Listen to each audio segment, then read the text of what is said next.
Hello बच्चों, कैसे हो आप सब लोग। आज हम पढ़ने जा रहे हैं पाठ 15 खुदा कहाँ है। पाठ परिचय। प्रस्तुत कहानी खुदा कहाँ है ईश्वर की खोज की कहानी है, जो अंततः इस निष्कर्ष पर पहुंचती है कि ईश्वर और कुछ नहीं हमारा विश्वास है। ईश्वर मंदिर, गिरजाघर व मस्जिदों में नहीं बल्कि इसी दुनिया में है जिसे स्वयं ईश्वर ने बनाया है। आइए पाठ पढ़ते हैं।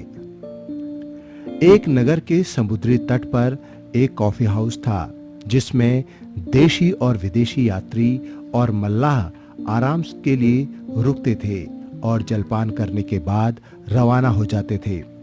एक बार पारसी धर्म का एक धर्मोपदेशक इस कॉफी हाउस में रुका, जिसके साथ एक अफ्रीकी गुलाम भी था। कॉफी हाउस में जलपान करने के बाद उसने गुलाम से पूछा, क्या तुम बता सकते हो खुदा कहाँ है? अफ्रीकी गुलाम ने तुरंत तलवार निकालकर कहा, यह है मेरा खुदा, यह हर वक्त मेरी हिफाजत करता है। गुलाम के इस उत्तर से कॉफी हाउस में उपस्थित सभी लोगों को चौंका दिया। उनमें से एक ब्राह्मण ने कहा, केवल ब्रह्म ही सच्चा ईश्वर है। एक यहूदी ने दावा किया, यहूदियों का खुदा ही सच्चा खुदा है। एक कैथोलिक ईसाई ने जोर देकर कहा, एक इंसान गिरजे में ही खुदा को देख सकता है। उसका प्रतिवाद करते हुए एक प्रोटेस्टेंट ईसाई ने कहा, जो लोग खुदा को गोस्पेल के अनुसार मानते हैं वे ही कयामत के दिन बख्शे जाएंगे। एक तुर्क ने कहा, शरीयत के अनुसार कोई बुरा खुदा नहीं हो सकता। खुदा एक ऐसी ताकत है जिसे सिर्फ महसूस किया जा सकता है। मतलब यह कि हर व्यक्ति ने अपने अपने विश्वास के अनुसार कहना शुरू कर दिया। चीन के सुप्रसिद्ध दार्शनिक कन्फ्यूशियस का एक शिष्य कॉफी हाउस के एक कोने में बैठा सत्य चुपचाप सुन रहा था। जब लोगों की दृष्टि उस पर पड़ी तो सब ने उससे प्रार्थना की कि वह इस विषय पर अपने विचार बताए। चीनी नागरिक ने अपनी आंखें बंद की और कुछ सोचने लगा। फिर आंखें खोलकर हाथों को आस्तीनों से बाहर निकालते हुए उसने सबको समझाया, बंधुओं, मुझे तो ऐसा लगता है कि हर आदमी का अपना विश्वास होता है और यह जरूरी नहीं कि एक का विश्वास दूसरे के विश्वास से मेल खाता हो। अगर आप ध्यान से सुने तो मैं आपको एक छोटी सी कहानी सुनाऊंगा जो शायद इस विषय पर कुछ प्रकाश डाल सके। मैं चीन से इंग्लैंड के एक जहाज में सवार हुआ था। जहाज दुनिया का चक्कर काट कर आया था। हमें कुछ साफ और ताजे पानी की जरूरत थी, इसलिए हमारा जहाज सुमात्रा के समुद्र तट पर कुछ देर रुका था। कुछ यात्री जहाज से उतरकर समुद्र के किनारे नारियल के पेड़ों के साये में आकर लेट गए। जहाज के यात्री एक ही देश के नागरिक नहीं थे, बल्कि विभिन्न देशों से संबंध रखते थे, जिनकी भाषा, धर्म और संस्कृति सब अलग थी। जैसे ही हम नारियल के पेड़ों के नीचे आराम से लेटे, एक अंधा आदमी हमारे पास आया। बाद में हमें मालूम हुआ कि यह आदमी अंधा क्यों हो गया। दरअसल वह आदमी यह जानना चाहता था कि सूरज की रोशनी क्या है। इसके लिए वह घंटों सूरज को देखता रहा। फलस्वरूप वह अपनी आंखों से हमेशा के लिए हाथ धो बैठा। तब उसने अपने मन में कहा, सूरज की रोशनी कोई द्रव नहीं है, क्योंकि अगर वह द्रव होती तो इसे एक बर्तन से दूसरे बर्तन में उड़ेला जा सकता था। नहीं, यह आग है। अगर यह आग होती तो समुद्र के पानी से बुझ जाती। नहीं, यह कोई ठोस है जिसको छुआ जा सके या किसी बर्तन में बंद किया जा सके। इसलिए यह न द्रव है, न आग है, न ही कोई ठोस अर्थात यह नहीं है। उस अंधे आदमी के साथ ही एक गुलाम भी था, जिसने उसे नारियल के पेड़ों की छाया में बिठाकर एक नारियल तोड़ा, उसके बारीक रेशों की एक बत्ती बनाई और फिर उसे नारियल के तेल में भिगोया। जब यह सब कुछ कर रहा था तो अंधे आदमी ने गुलाम से पूछा, तुम यह बताओ कि क्या मेरे यह विश्वास ठीक है कि सूरज कोई चीज नहीं है? क्या तुम नहीं देखते कि यहाँ कितना अंधेरा है? फिर भी लोग कहते हैं कि सूरज नाम की कोई चीज इस दुनिया में है। अगर सूरज कोई चीज है तो यह क्या है? गुलाम अंधे आदमी को अपने झोपड़े में ले गया और उसकी अपनी टूटी हुई चारपाई पर बिठाते हुए कहा, मैं यह तो नहीं जानता कि सूरज क्या है, क्योंकि इस पर विचार करना मेरा काम नहीं है। मैं तो केवल इतना जानता हूँ कि रोशनी क्या है। इस झोपड़ी के अंधेरे को खत्म करने के लिए मैंने एक दिया जलाया है, जिसकी मदद से मैं झोपड़ी में रखी हर चीज को देख सकता हूँ।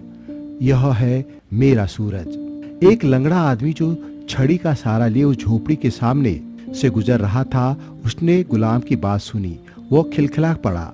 उसकी हंसी की आवाज सुनकर वह अंधा आदमी और गुलाम झोपड़ी से बाहर आए। तुम भी सारी उम्र अंधे ही रहोगे, लंगड़े आदमी ने अंधे से कहा। तुम इतना भी नहीं जानते कि सूरज क्या है? आओ मैं तुम्हें बताता हूँ कि सूरज क्या है। सूरज एक आग का गोला है जो रोज सुबह पहाड़ों से निकलता है और शाम को हमारे द्वीप से मीलों दूर पहाड़ों में छिप जाता है। हम तो हमेशा से यही देखते आए हैं। आंखें होती तो तुम भी यही देखते। एक नौजवान मछेरा उनके पास आकर बोला, ऐसा लगता है कि तुम अपने द्वीप से बाहर नहीं गए। अगर तुम्हें दूसरे द्वीपों में जाने का अवसर मिला होता, जैसे हमें मछलियां पकड़ने के सिलसिले में दूसरे द्वीपों में जाने का अवसर मिलते रहते हैं, तो तुम जानते कि सूरज रोज सुबह समुद्र से निकलता है और शाम को समुद्र में ही डूब जाता है। जो कुछ मैं कह रहा हूँ वो बिल्कुल सही है। मैं रोज अपनी आंख से यही देखता हूँ। फिर एक भारतीय यात्री ने मछली की बात को काटते हुए कहा, आश्चर्य है कि आप लोग कैसी कैसी बेबुनियाद बातें कर रहे हैं। भला यह कैसे संभव हो सकता है कि आग का गोला समुद्र में डूब जाए और समुद्र का पानी उसे न बुझाए? दरअसल यह आग का गोला नहीं है, यह तो एक देवता है जिनका नाम देवा है। ये रोज मेरू के सोने के पहाड़ों से रथ में सवार होते हैं और रोज शाम को टीरू के चांदी के पहाड़ों के पीछे छिप जाते हैं। भारतीय यात्री की यह विचित्र बात सुनकर मिस्र के जहाज में एक मल्लाह ने कहा, नहीं नहीं, आप बिल्कुल गलत कह रहे हैं। सूरज एक देवता नहीं है। मैंने जहाज का मल्लाह होने की हैसियत से अनगिनत समुद्री यात्राएं की हैं।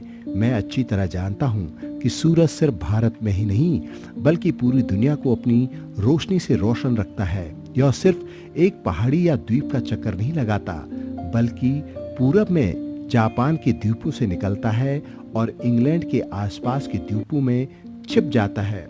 जो कुछ मैं कह रहा हूँ वो बिल्कुल सही है। मेरे दादा भी यही कहा करते थे। मिस्र के जहाज का मल्लाह अपनी बात कहकर चला गया, लेकिन इंग्लैंड के एक मल्लाह को जोश आ गया। उसने कहा, किसी भी देश के नागरिक सूरज के बारे में उतना नहीं जानते जितना इंग्लैंड के लोग जानते हैं। इंग्लैंड का बच्चा बच्चा बता सकता है कि सूरज कहाँ से निकलता है और कहाँ छिपता है। यह तो हमेशा से पृथ्वी का चक्कर लगा रहा है और हमेशा लगाता रहेगा। फिर उस मल्लाह ने एक छोटी सी लड़की से रेत पर निशाना बनाकर उन्हें समझाने की कोशिश की कि सूरज किस तरह पृथ्वी के चारों ओर चक्कर लगाता है, लेकिन वह इस सिद्धांत को ठीक तरह से समझा नहीं सका। इसलिए उसने अपने एक साथी की और संकेत करते हुए कहा, मेरे ये साथी आपको ठीक तरह समझा सकते हैं। उसके साथी ने कहा, दरअसल सूरज पृथ्वी के चारों ओर चक्कर नहीं लगाता, बल्कि पृथ्वी सूरज के चारों ओर चक्कर लगाती है। सूरज के चारों ओर एक चक्कर लगाने में पृथ्वी को 24 घंटे लगते हैं। सूरज इस दुनिया को ही रोशनी नहीं देता, बल्कि चांद सितारों को भी अपनी रोशनी से रोशन रखता है। चीनी नागरिक ने अपनी बात जारी रखते हुए कहा, जिस तरह हम सूरज के बारे में गलत सोचते आए हैं, बिल्कुल उसी तरह लोग खुदा को भी ठीक तरह से समझ नहीं पाए। लोग धार्मिक मामलों में संकुचित दृष्टि से विचार करते हैं और धर्म की बातों पर सांप्रदायिक झगड़े करने से भी पीछे नहीं हटते। हर आदमी चाहता है कि उसका खुदा अलग हो। हर धर्म उसे अपने उपासना गृह में बंद कर लेना चाहता है। खुदा इतना बड़ा है कि उसे किसी भी उपासना गृह में बंद नहीं किया जा सकता। हिंदू कहते हैं मंदिर भगवान का घर है, मुसलमान कहते हैं मस्जिद खुदा का घर है, ईसाई गिरजे को खुदा का घर मानते हैं। क्या ये सब उपासना गृह उस उपासना गृह के बराबर हो सकते हैं जो खुदा ने हमें सबके लिए बनाया है? वह उपासना गृह, यह दुनिया है। यह दुनिया खुदा ने इसलिए बनाई है कि सब लोग इसे अपना मिला जुला घर समझें और इसमें मिलजुल कर रहें। एक दूसरे से प्यार और मोहब्बत करना सीखें। हमें दूसरे धर्मों को अपने धर्म से नीचा नहीं समझना चाहिए। दूसरे धर्मों की आलोचना करने से ही मनुष्य में सांप्रदायिक भावना जागती है। इसलिए हम सबका यह परम धर्म है कि हम अपने धर्म के साथ सब धर्मों का आदर करना सीखें, क्योंकि सभी धर्म इंसान को इंसान से प्रेम करना सिखाते हैं, घृणा करना नहीं। चीनी नागरिक की बात सुनकर कॉफी हाउस में उपस्थित सब लोग जो खुदा क्या है विषय पर बहस कर रहे थे खामोश हो गए और फिर उनमें इस बात पर झगड़ा नहीं हुआ कि किसका विश्वास सही है और किसका